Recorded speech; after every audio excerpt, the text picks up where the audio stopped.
Hello everyone, I welcome you all to my channel The Wheel of Fortune 1176। कभी कभी ना हमारे ज़िंदगी में कुछ ऐसे मोड़ आते हैं जहाँ पर हमें कुछ रिश्तों को खोना पड़ता है, कुछ लोग हमारी ज़िंदगी से चले जाते हैं। अब ये रीज़न है कि ईश्वर कभी कभी सोच समझ कर उन लोगों को हमारी ज़िंदगी से बाहर कर देते हैं, हमारी ज़िंदगी से हमसे अलग कर देते हैं, क्योंकि हमें जो चीज़ दिखाई दे रही होती है खुली आंखों से वो कभी कभी सच नहीं होता। ईश्वर तो पराशक्ति है, उन्हें सब कुछ पता होता है कि कौन इंसान क्या है। आपकी ज़िंदगी में कौन मीठा बोलकर आपके ही पीठ के पीछे छुरा भोंक रहा है, आपको किन चीज़ों से सतर्क रहना है, किन चीज़ों से नहीं रहना है। So it's very important for your life, for your survival. तो ईश्वर कुछ ऐसे ही लोगों को आपकी ज़िंदगी से भी निकाल चुके हैं, निकाल रहे हैं, जिनकी उपस्थिति, जिनका होना आपके लिए नॉर्मल नहीं है।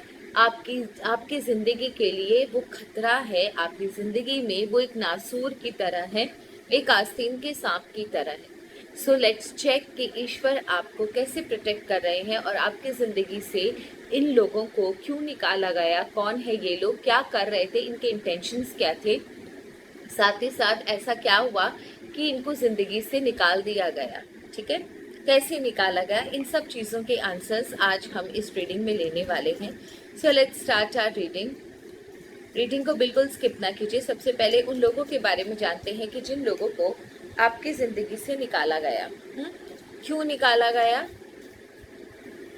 क्या कर रहे थे वो लोग, क्या इंटेंशंस था उनका, साथ ही साथ ईश्वर ने ऐसा क्या किया कि वो ऑटोमेटिकली आपकी ज़िंदगी से रिमूव हो गए, इरेज हो गए। अभी उनकी एनर्जी आपके लिए क्या है, फ्यूचर में अगर वो आपसे मिले तो आपका क्या रिएक्शन होना चाहिए। ठीक है, सबसे पहले देखते हैं ईश्वर हमें बताएं। जय माँ बगलामुखी, हर हर महादेव, हमारी रक्षा करें।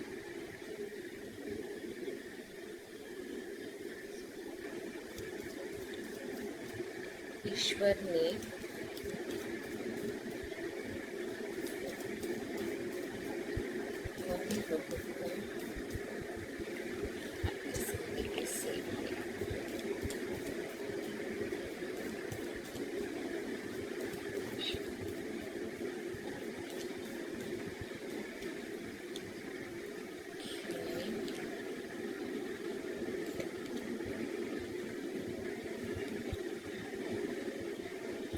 ओके,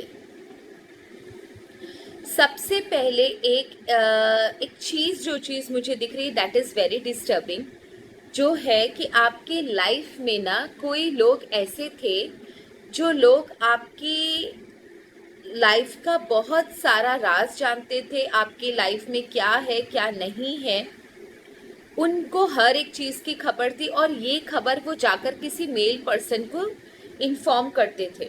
ये एक्चुअल में रहते आपके साथ, आपके हमदर्द बनकर, लेकिन अंदर ही अंदर ये चीट कर रहे थे आपको। दे वर द चीटर्स, ये आपको चीट कर रहे थे। एंड इनके अंदर बहुत सारा सीक्रेट प्लान था। मतलब आपकी बातों को जानकर, आपकी बातों को अच्छे से समझकर, उसके बाद ना ये सीक्रेट प्लान करते, और बहुत सारे, ये एक्चुअल में आपके अंदर की सारी बातों को जानकर किसी एक पर्सन को ना इन्फॉर्म करते थे।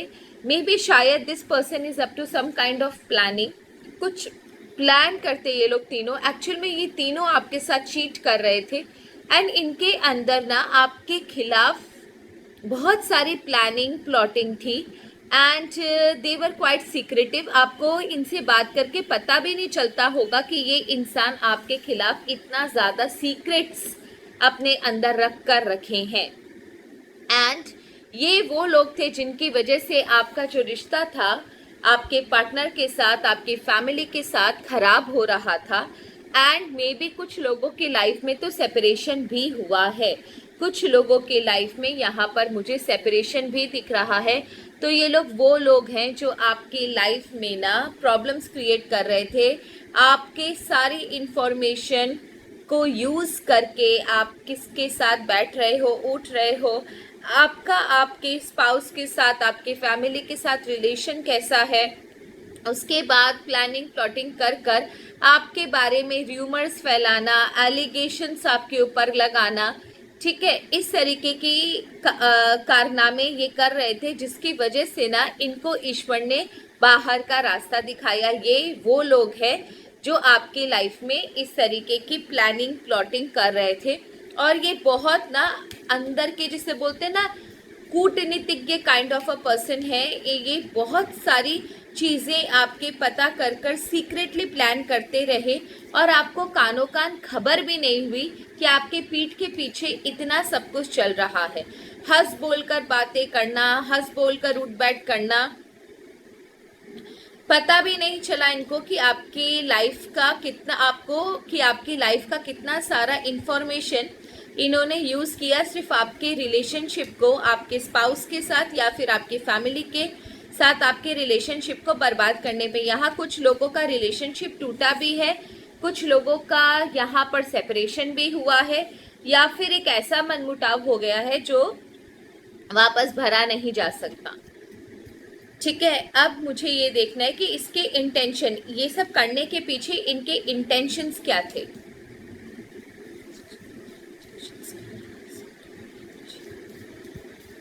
अच्छा, बहुत लोग ये चीज़ें लिखते हैं कि मैम बहुत सारा ये आप हमेशा डरावनी रीडिंग करती हो, तो भाई रीडिंग मत देखो। मेरा काम है आपको मुसीबत से बचाना। अगर मुझे कोई भी एनर्जी ऐसी फील हो रही है, या अभी आज के ज़माने में इतना ज़्यादा फ्रॉड चीज़ें चल रही है, इतना ज़्यादा प्रॉब्लम चल रहा है, तो मेरा काम है कि मैं तरह तरह के ऐसे वीडियो बनाऊं ताकि आपसे रेजोनेट हो जाए, तो आपको एक सही डायरेक्शन मिले। मैं और यूट्यूबर्स की तरह, टैरो रीडर्स की तरह मीठा मीठा शुगर कोटेड नहीं बोल सकती। अगर आपको नहीं पसंद आप मत देखो। ओके, सो लेट्स चेक कि इनका ये सब करने के पीछे इंटेंशन क्या था, ये सब करने के पीछे इनका इंटेंशन क्या था। ओके,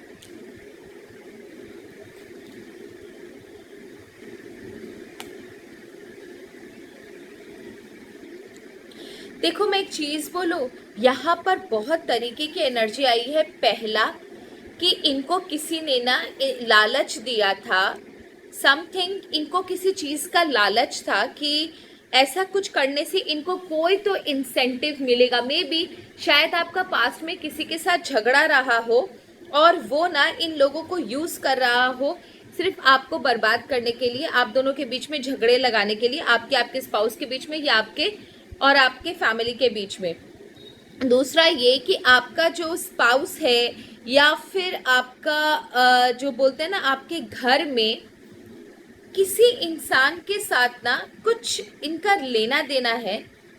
यहाँ पर ना आपका स्पाउस हो सकता है, ये लोगों का ना कुछ इन लव इंटरेस्ट रहा हो, आपका स्पाउस पसंद हो, या फिर इस तरीके का कोई लव इंटरेस्ट रहा था जो हुआ नहीं, सक्सेसफुल नहीं हुआ। उस जलन के तहत ना इन्होंने इस तरीके की हरकत करी। उनका सिर्फ एक ही इंटेंशन था, आपके घर में आपको हटाकर खुद की जगह बनाना। ठीक है, रात दिन उसी प्लानिंग में रहते थे, इस तरीके से वार करना आपके ऊपर कि आप किसी को बता भी ना सको कि एक्चुअल में आपके साथ चल क्या रहा है। एंड टॉप ऑफ दैट कि आपका स्पाउस यहाँ पर गारंटीड है, या तो आप या आपका स्पाउस, या तो आप या आपका कोई गर्लफ्रेंड बॉयफ्रेंड, जो भी यहाँ पर उनका क्रश था, और इस दोनों, आप दोनों को साथ में नहीं देखना चाहते थे। आप दोनों को अलग अलग, आपकी खुशियाँ, आपका दोनों जन का साथ इन्हें नहीं मंजूर था, इसलिए आपके लाइफ में इन्होंने जहर घोला। एक तो ये रिलेशनशिप के बाद, दूसरा ये हुआ कि आपके जो फैमिली में जो बिजनेस है या फिर आपका जो भी, देखो यहाँ पर ना मुझे बिजनेस ज़्यादा नज़र आ रहा है। May be sorry, my throat is creating problem. यहाँ पर मुझे बिजनेस ज़्यादा नज़र आ रहा है। ये हो सकता है फैमिली बिजनेस हो या कुछ ऐसा बिजनेस हो जहाँ पर कोई और का भी पार्टनरशिप हो, इन लोगों की भी पार्टनरशिप हो सकती है।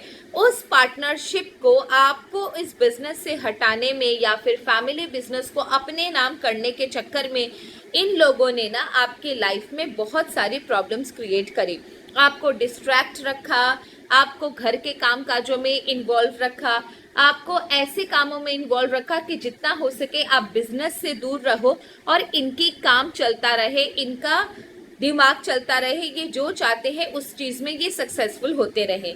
लास्ट में आपके पैरों से जमीन खींचकर, बिजनेस में लॉस दिखाकर या फिर बिजनेस में आपकी पोजीशन को खत्म कर कर, किसी भी तरह बिजनेस में कुछ चीटिंग कर कर आपको एक कंफ्यूजन, एक बुरी सिचुएशन में डाल दे, जहां पर आपको कुछ ना समझ में आए कि एक्चुअल में चीजें रातों रात हुई कैसी, और अपनी लाइफ को बहुत बेहतरीन बना ले। So that was their intention कि आपको emotionally as well as financially cripple करने का प्लान था। नाउ गॉड ने ऐसा क्या किया जो इन लोगों को आपकी जिंदगी से बाहर का रास्ता दिखा दिया? Let me check.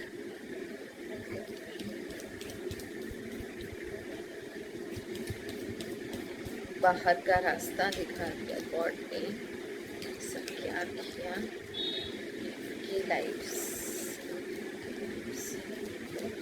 बाहर का रास्ता।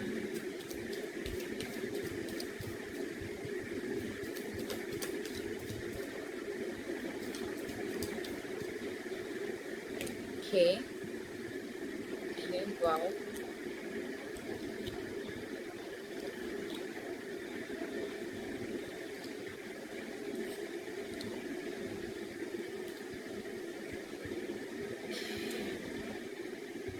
ओके, सो यहाँ पर एक चीज़ है कि ईश्वर देखो सब जानते हैं, ईश्वर के से कुछ भी छुपा हुआ नहीं है। ईश्वर सब कुछ देख रहे थे कि आप कैसे सफ़र कर रहे हो, आपके ऊपर प्रॉब्लम बहुत भयंकर आने वाली है। इनकी कॉन्स्पिरेसी पूरी तरह प्रिपेयर थी। ये जैसे ही अपनी कॉन्स्पिरेसी को, अपने षड्यंत्र को पूरा करने का इनका टाइम आया, ईश्वर ने इनकी ऊपर जो ये प्लानिंग कर रहे थे, ईश्वर ने इनकी चीटिंग को, इससे पहले कि ये आप तक पहुंचे और आपकी लाइफ को तबाह करे, ईश्वर ने अपना खेल रचा। Something very bad has happened कि आपका इनके साथ कोई बहुत बड़ा झगड़ा हुआ हो, या फिर आपके सामने इनकी कोई सच्चाई आई हो, या इनका किसी के साथ कोई झगड़ा रहा हो, जहां पर जिस वजह से ये आपकी लाइफ में जो प्लान कर रहे थे, जो भी प्लॉटिंग कर रहे थे आपके लाइफ को प्रॉब्लम में डालने की, रिलेशनशिप्स को या फिर आपके लाइफ में और ज़्यादा डैमेज क्रिएट करने की, वो सारी जो प्रॉब्लम्स थी उनको ईश्वर ने जड़ से निकाल दिया। बट एक चीज़ मैं बोल दूं कि जब तक ये चीज़ें हुई हैं, डैमेज आपको काफ़ी पहुंचा है। क्यों? क्योंकि पहला जो मैंने स्प्रेड देखा था उसमें काफ़ी डैमेज हुआ था। तो जब तक ये चीज़ें हुई आपके लाइफ में इन्होंने काफ़ी डैमेज मचा चुका था, एंड इसके बाद और डैमेज ना हो, इसके बाद और कोई डेडली डैमेज ना हो, ईश्वर ने इन लोगों को आपकी ज़िंदगी से बाहर फेंक दिया।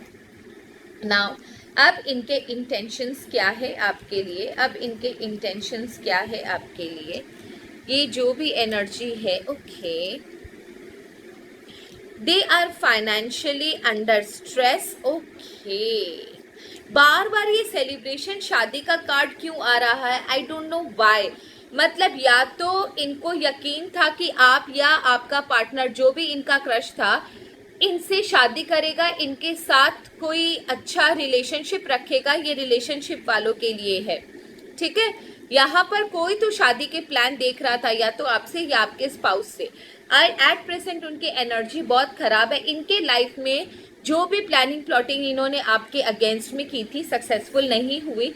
इसके चक्कर में इनको बहुत सारी प्रॉब्लम झेलनी पड़ी, क्योंकि इनका जो प्लान था वो सक्सेसफुल नहीं हुआ, एंड उसकी वजह से इनके लाइफ में जो प्रॉब्लम्स थी वो बहुत ज़ोरों शोरों से शुरू हो गई। साथ ही साथ ये किसी से मदद मांगते हुए नजर आ रहे। मे बी ये खुद भी कोई एस्ट्रोलॉजर, न्यूमरोलॉजिस्ट या टैरो रीडर के पास घूम रहे हैं, या फिर ये बहुत ज़्यादा फाइनेंशियली क्रिपल हो गए हैं, तो फाइनेंशियली भी ये लोगों से मदद मांग सकते हैं। इनके खुद की लाइफ में बहुत झमेले चल रहे हैं। जो ये सोच रहे थे कि इनके लाइफ में सेलिब्रेशन होगा, इनके लाइफ में एक अच्छा इंजॉयमेंट का टाइम आएगा, वो सारी चीज़ें जो है वो ख़त्म हो गई। और इन्हें अभी भी ये यकीन नहीं हो रहा कि इन ऐसा अचानक में हुआ क्या कि जो चीज़ें इन्होंने सोची थी, जो इतना अच्छा इन्होंने समय लगाकर प्लान बनाया था, वो फेल हो कैसे गया। इनका प्लानिंग पूरी तरह ऑलमोस्ट कंप्लीट था, लेकिन उसके बाद अचानक से ईश्वर की एंट्री की वजह से इनकी लाइफ में जो भी प्लानिंग प्लॉटिंग थी वो ख़त्म हो गई, ये सक्सेसफुल नहीं हो पाए। तो आज भी इन्हें उस चीज़ का डाउट होता है कि हुआ क्या ऐसा कि इनके लाइफ में जो भी इन्होंने प्लान किया, इतना सब कुछ पापड़ बेले, वो सारे के सारे फेल कैसे हो गए। नाउ क्या ये वापस आपके ऊपर कोई अटैक करेंगे? क्या ये वापस से आपके ऊपर कोई अटैक करेंगे, या ये मूव ऑन कर चुके हैं आपकी लाइफ से? क्या ये आपके ऊपर कोई अटैक करेंगे, या फिर ये मूव ऑन कर चुके हैं आपकी लाइफ से? क्या ये वापस कोई अटैक करेंगे या मूव ऑन कर चुके हैं आपकी लाइफ से? आज मैं फ़ैन बंद करना भूल गई और एसी चलाना भी भूल गई, तो हो सकता है आपको थोड़ी नॉइज़ आए। I will try to reduce the noise, but मुझे मैं इतनी टेक सेवी नहीं हूँ। देखो, इनकी इच्छा ज़रूर है वापस से आपके ऊपर कुछ ना कुछ प्लान करने का, ये नज़र ज़रूर रखते हैं आपके ऊपर कि आप क्या कर रहे हो, क्या नहीं कर रहे हो। एट प्रेजेंट ये मूड में ज़रूर है कि फ्यूचर में जिस दिन चांस मिलेगा आपको ज़रूर प्रॉब्लम क्रिएट करेंगे, लेकिन हालांकि अभी इनकी लाइफ में ना ऑलरेडी बहुत सारे प्रॉब्लम्स है, तो ये उनको सॉर्ट आउट करने की कोशिश कर रहे हैं। So this person is actually planning, इनका बातचीत अभी भी चलता है आपके बारे में, बट ही नोज और शी नोज कि थोड़ा टाइम लेते हैं और उसके बाद कुछ करते हैं, अपनी लाइफ को पहले सॉर्ट करते हैं, उसके बाद इसको वापस से देख लेंगे। तो बी वेरी केयरफुल, ये इंसान रिटर्न होकर वापस से आ सकता है। आपके लिए क्या सजेशन है ये देख लेते हैं। ये आएगा ज़रूर, क्योंकि ना एनर्जी बहुत स्ट्रांग है। This person will come back again.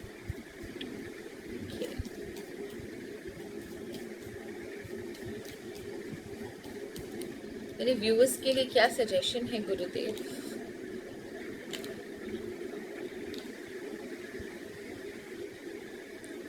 Seven की एनर्जी, 8 की एनर्जी, इसके ईगो पे चोट लगी है। मालूम है, मैं इसके नंबर्स पढ़ रही थी, इसके ईगो पे बहुत बड़ी चोट लगी है, क्योंकि ये अपने आप को बड़ा 30 मार का समझता था।